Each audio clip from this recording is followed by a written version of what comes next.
tous et toutes. Je suis le docteur Geled, je suis la vice-présidente de la CME et c'est moi qui vais vous faire le point Covid cette semaine. Sur la situation du change et puis peut-être un peu plus large sur le département et la région. Là, si en France, on voit que le taux d'incidence reste très élevé, on a des bonnes surprises sur l'Île-de-France qui commence à baisser.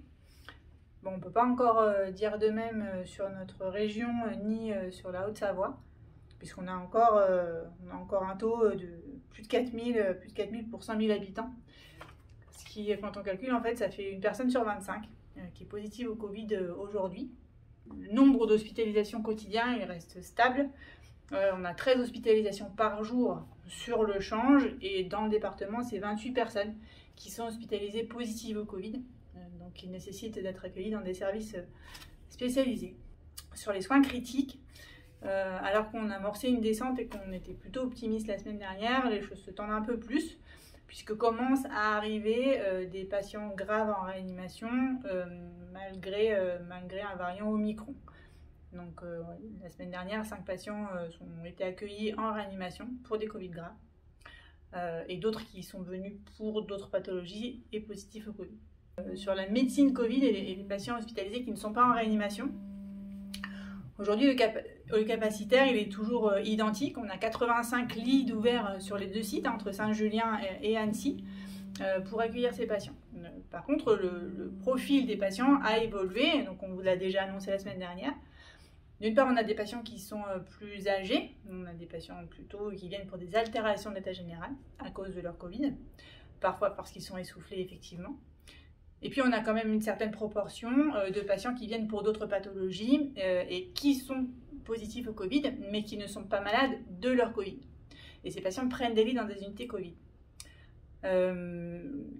Ça pose plusieurs problèmes. D'une part, ça engorge les secteurs Covid, et d'autre part, on a des patients qui ne sont pas pris en charge de façon optimale. Parce que quand on vient pour un hématome, un trait crânien, eh bien, en unité Covid, on n'est pas soigné tout à fait par des neurochirurgiens, ou en tout cas pas autant que si on était en neurochirurgie.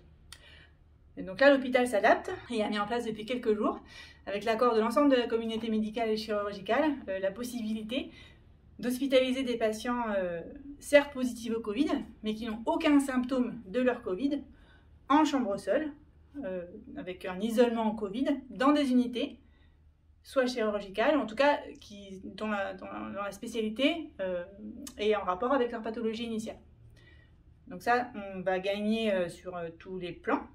Il y aura plusieurs bénéfices à faire cette manœuvre. D'une part, les patients mieux soignés par des spécialistes qui les concernent, et d'autre part, un assouplissement en termes de place dans les unités Covid qui va nous permettre de rétrograder et d'ouvrir des lits non Covid pour soulager les urgences. En ville, on a des contacts avec des personnes qui ne sont pas fragiles, on a des contacts avec des personnes en bonne santé, normalement. À l'hôpital, ce n'est pas le cas. Quand on vient voir sa famille qui est hospitalisée, forcément, c'est parce qu'elle doit avoir un problème de santé. Donc c'est très important de le protéger en respectant les mesures barrières. À bientôt pour un autre point Covid.